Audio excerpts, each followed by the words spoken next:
మా మ్యాథమెటిక్స్ అనేది టెక్నికల్ నేర్చుకుంటే చాలా ఈజీగా ఉంటుంది. స్పేర్స్ కదా నేను మీకు ఎక్స్ప్లెయిన్ చేస్తాను. ఓకే, ఈ స్పేర్స్ని ఈజీ ట్రిక్తో మనం ఎలా నేర్చుకోవాలో సింపుల్గా తీసుకోండి. 101 స్క్వేర్ అంటే మనం ఏం చేయాలంటే ఫస్ట్ 101 ఈ సింగిల్ డిజిట్ దాన్ని యాడ్ చేసుకోవాలి.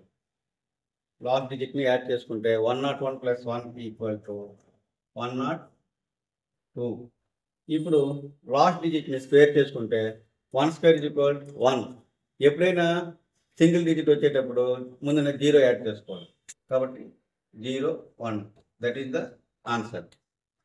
ఇప్పుడు 102 స్క్వేర్ అనేది చూద్దాం. 102 ప్లస్ యూనిట్ ప్లేస్ 2ని యాడ్ చేసుకుంటాం. +2 = 104. ఇప్పుడు దీన్ని మనం స్క్వేర్ చేసుకుంటాం.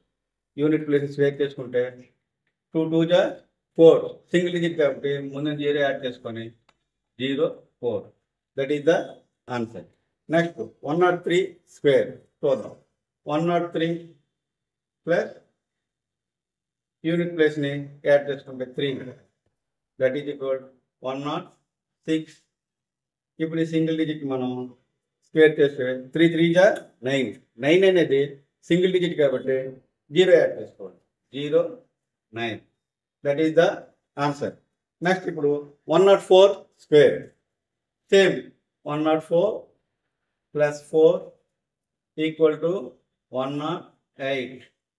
ఇప్పుడు మనం ఈ సింగిల్ డిజిట్ని స్క్వేర్ చేస్తే 4 4 16. 16 అనేది డబుల్ డిజిటే కాబట్టి 0 యాడ్ చేసుకునే అవసరం లేదు. 108 16 దట్ ఈస్ ద ఆన్సర్. ఈ 105 స్క్వేర్ చేద్దాం. చాలా simple. 105 + 5 that is equal 1110. Unit place 5 5 25 that is the answer. ఇప్పుడు మీరు ప్రాక్టీస్ చేసి చెప్పండి, కామెంట్ చేయండి. 106 స్క్వేర్ = ఎంత?